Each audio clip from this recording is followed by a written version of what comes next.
हमारा first flight 7 तारीख को जाएगा। उस दिन हमारे लगभग 750 हाजी मदीने के लिए जाएंगे और इस टाइम में हमारी जो फ़्लाइट है उस तरह फ़्लाइट है वो 150 पैसेंजर की फ़्लाइट है। पहले लास्ट ईयर जो हमारी फ़्लाइट सऊदी एयरलाइंस थी और वो भी बड़ी फ़्लाइट थी, लेकिन अभी वो फ़्लाइट हमने चेंज किया है, कुछ प्रॉब्लम्स हो रहे थे तो इसलिए अभी इस तरह अच्छी सी फ़्लाइट है।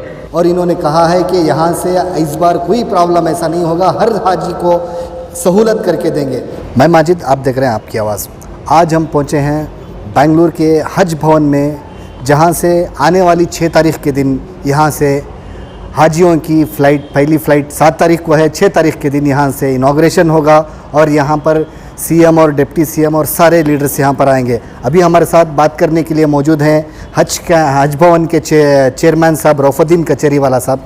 चलिए जानते हैं, क्योंकि पिछली बार यहाँ पर कई सारे मामलात उठे थे, कई सारे इल्ज़ामात आए थे, क्योंकि यहाँ का जो इंतज़ाम किया गया था उसमें कई सारा यहाँ पर फ़र्क नज़र आ रहा था। तो इस बार किस तरीके का है इंतज़ाम, चलिए जानते हैं। जी सर, अस्सलाम वालेकुम।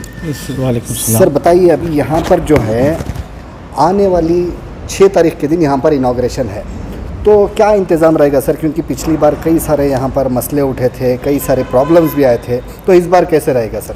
देखिए, अल्हम्दुलिल्लाह 2023 का हज होने जा रहा है। लगभग हमारे जो एप्लीकेशन आए इस साल 8149 एप्लीकेशन आए थे, जिसमें हमें सऊदी हुकूमत और इंडियन गवर्नमेंट से जो हमें कोटा मिला 749 का कोटा है, लगभग 8000 के आसपास का हमें कोटा मिला है। तो इंशाल्लाह 8000 के आसपास 2023 के हज के लिए सऊदी अरब जाएंगे। और जैसा कि आप बता रहे थे कि पिछले जो यहाँ 2023 का जो 2022 में जो हज हुआ, उस समय हज भवन में काफ़ी मुश्किल का सामना करना पड़ा हमें भी, क्योंकि 2020 और 21 में कोविड की महामारी की वजह से हज नहीं हो पाया था। तो उसके बाद 2022 में जब हज हुआ तो सऊदी हुकूमत भी और इंडियन गवर्नमेंट भी हमें बहुत शॉर्ट टाइम में हमें हज को जाने के लिए वो लोग गाइडलाइंस जारी किए थे, क्योंकि 15 दिन पहले सऊदी गवर्नमेंट ने इस साल हज को जाने के लिए बताया था, क्योंकि कोविड की महामारी की वजह से जाने का डाउट था, क्योंकि इससे पहले 2021 में भी हमारे हाजी पिलग्रिम्स पैसे भर के वापस लिए थे। तो ये भी शायद 2022 में भी वैसे ही कुछ होने वाला था, लेकिन अल्हम्दुलिल्लाह हज हुआ। जब उस साल भी हमारे 3000 हाजी हज के लिए गए, खैरियत से गए, खैरियत से आए। अल्हम्दुलिल्लाह उनका हज बहुत कामयाबी हज रहा। लेकिन हज भवन का सवाल आए तो हज भवन हमारा एक कोविड सेंटर के लिए हम लोग दिए थे। यहाँ भी BBMP की तरफ से हमारा हज भवन पूरा कोविड सेंटर में बदला गया था। लगभग 1000 पेशेंट यहाँ पे थे। तो कोविड में जो हमारी बिल्डिंग थी, जहाँ रहने के लिए जो हमारे 100 रूम है, वो 100 रूम और दूसरे ओपन स्पेस, वो तमाम चीज़ें कोविड में इस्तेमाल में आई थी।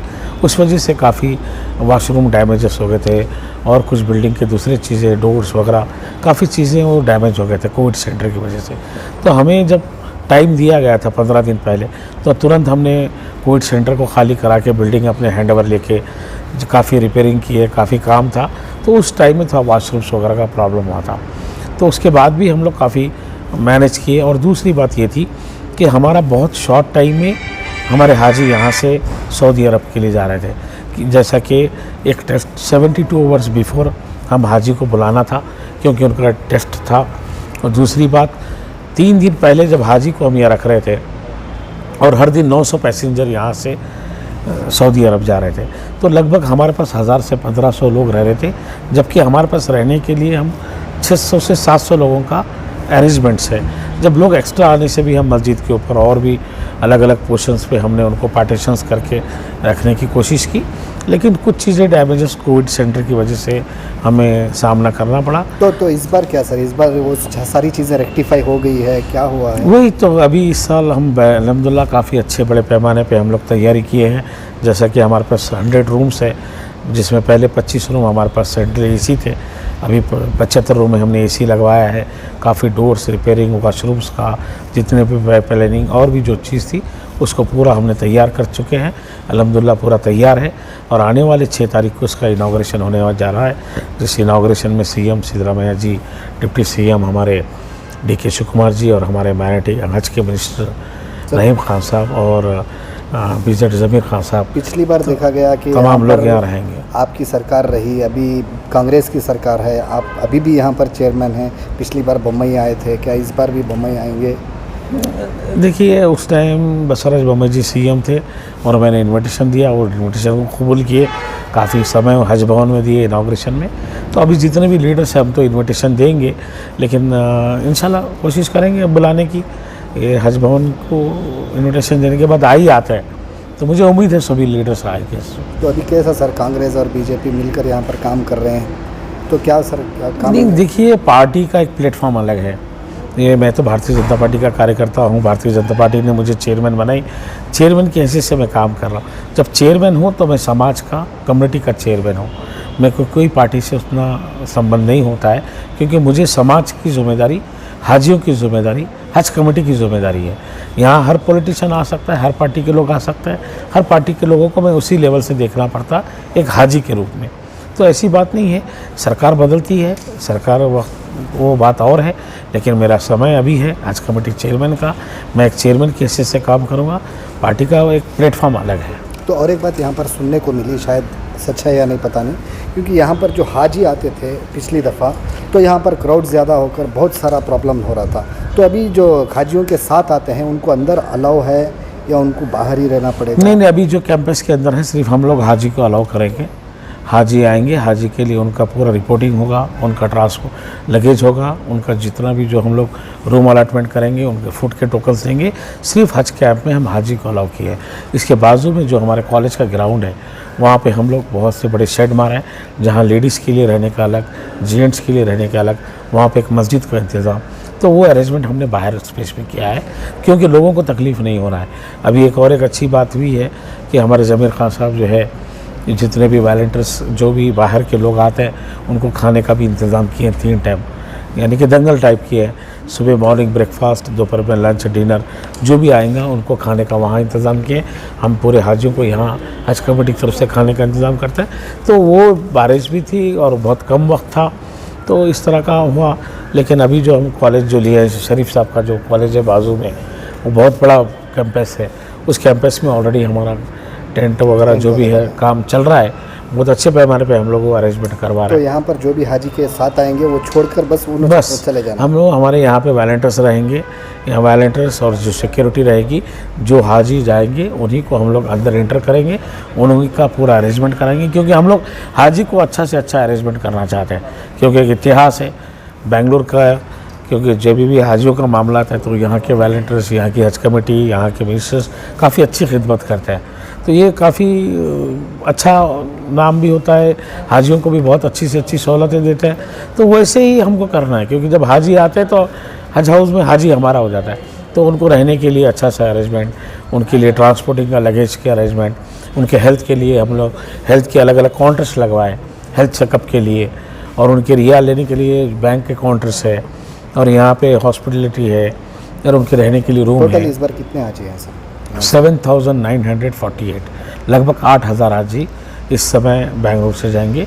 और दूसरा अनंतपुर, विजयवाड़ा, जहाँ आंध्रा का, कर्नाटक से, हाँ सारे कर्नाटक, लेकिन कुछ कर्नाटक के हाजी जैसा बीदर, गुलबर्गा, रायचूर है, वो हैदराबाद से जाएंगे। मंगलूर के हाजी भी बेंगलुरु से जाएंगे, क्योंकि मंगलूर के जाने वाले थे मंगलूर से, लेकिन वो टर्मिनल नहीं हुआ है। और कुछ हाजी हमारे बॉर्डर एरिया, जो महाराष्ट्र बॉर्डर एरिया है, वो गोवा से जाएंगे। और ख़ास बात ये रही कि हर हाजी को ऑप्शन दिया गया है, आप इंडिया में कहाँ से भी जा सकते हैं। पहले होते थे कि हाजी कर्नाटक से जाएंगे, आंध्रा के तो आंध्रा से जाएंगे, लेकिन इस तरह नहीं है इस वक्त। यहाँ पर जब फॉर्म फिलअप किया है तो कहाँ से भी जा सकते हैं। आपको ऑनलाइन फॉर्म का ऑप्शन दिया था, फॉर्म में आपको ऑप्शन दिए थे, आप कहाँ से भी, दिल्ली से भी जा सकते हैं। तो जहाँ हाजी को जिधर से जाना है, जहाँ से आपको सहूलत है, जहाँ से आपको इंटरेस्ट है, वो हाजी अपना एप्लीकेशन फिलफिल किया है। मैक्सिमम कर्नाटक के हाजी कर्नाटक से ही जा रहे हैं। जो हमारा हैदराबाद कर्नाटक बॉर्डर है वो हैदराबाद से जा रहे हैं, क्योंकि उनको नज़दीक होता है। जैसा कि बेलगाम है, चिकोड़ी है, उधर के लोग गोवा से जा रहे हैं, मंगलूर के लोग भी बेंगलुरु से जाएंगे। इस तरह का है। अल्हम्दुलिल्लाह 6 तारीख से वो हमारा इनॉग्रेशन होगा। पहली फ्लाइट कब शुरू होगी और आखिरी कब तक रहेगी? 7, हमारा फर्स्ट फ्लाइट 7 तारीख को जाएगा। उस दिन हमारे लगभग 750 हाजी मदीने के लिए जाएंगे। और इस टाइम में हमारी जो फ़्लाइट है, विस्तारा फ़्लाइट है, वो 150 पैसेंजर की फ़्लाइट है। पहले लास्ट ईयर जो हमारी फ़्लाइट सऊदी एयरलाइंस थी और वो भी बड़ी फ़्लाइट थी, लेकिन अभी वो फ़्लाइट हमने चेंज किया है, कुछ प्रॉब्लम्स हो रहे थे तो इसलिए अभी विस्तारा अच्छी सी फ़्लाइट है। तो डेली फ़्लाइट हमारी पहला जो इनाग्रेशन के दिन है उस दिन 5 फ़्लाइट जाएंगे, तो लगभग हर फ्लाइट 150 पैसेंजर की रहेगी, 750 के आसपास हमारे हाजी रहेंगे। उसके बाद नेक्स्ट डे से 8 तारीख से हर दिन 3 फ़्लाइट नहीं, यानी कि 450 हाजी हमारे जाएंगे। 22 तारीख तक चलता रहेगा। लास्ट फ़्लाइट 22 तारीख को है, लास्ट फ़्लाइट 22 की 4 फ़्लाइट है उस दिन, तो लगभग उस दिन 600 लोग जाएंगे उस दिन। अब इस तारीख तक फ़्लाइट है, 51 फ़्लाइट है टोटल फ़्लाइट यहाँ से 51 फ़्लाइट है। 7 तारीख से लेकर 21 तक जो टोटल फ़्लाइट हमारे यहाँ से जाएंगे 51 फ़्लाइट जाएंगे।